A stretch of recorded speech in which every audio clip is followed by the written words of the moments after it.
Hey guys, Rich Page, our Jonathan Timber Frame Company, the main timber framer. We've been working on our Woodmizer MP360.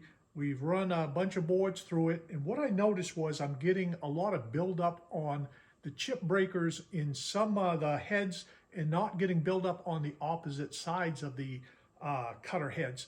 So what that's saying is the blades aren't perfectly level. So let me show you what I'm doing, and we'll go from there. All right, let me grab the camera. All right, so one of the things you get this fancy little tool here. I'm going to blow this up a little bit right here.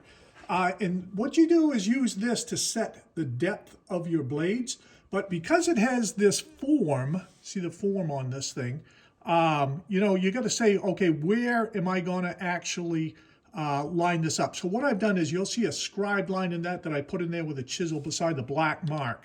So what I did was I found the cutter head that was, or the knife that was actually cutting the deepest, and I said, okay, that's the one I'm going to set them to. So when you use this tool now, you'll see I just got it set, and you'll see it rocks right on that mark. So if you're setting up your blades and you've got one of these tools, what you may want to consider doing is figure out where on this tool you're going to set your blades, mark that tool like I did here, scribe it, and then as you set your blades, they're all going to be the same no matter what you do. So right there, and I'm going to try to blow that up just a hair.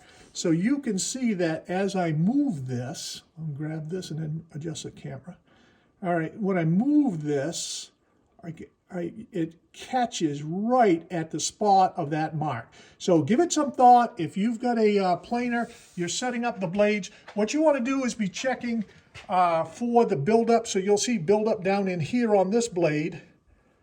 Let me back this up a little bit.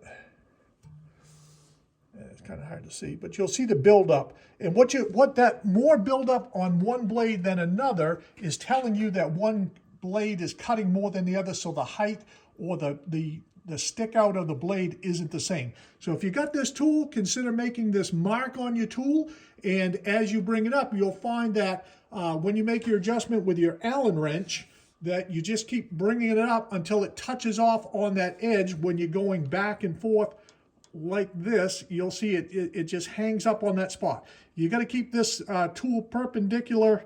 You can't have it wonky like this. You've got to have it perpendicular to the cutter head. But now that's telling me that I'm at that mark. I've set it on both sides. I've made the adjustment. So now I should have two heads or two cutter knives in one head that cut at the same depth. So both knives are working the same amount, and that's going to reduce wear on one blade or the other. All right, thought I'd share that with you. Give me some feedback. Click like and subscribe. Thanks, guys.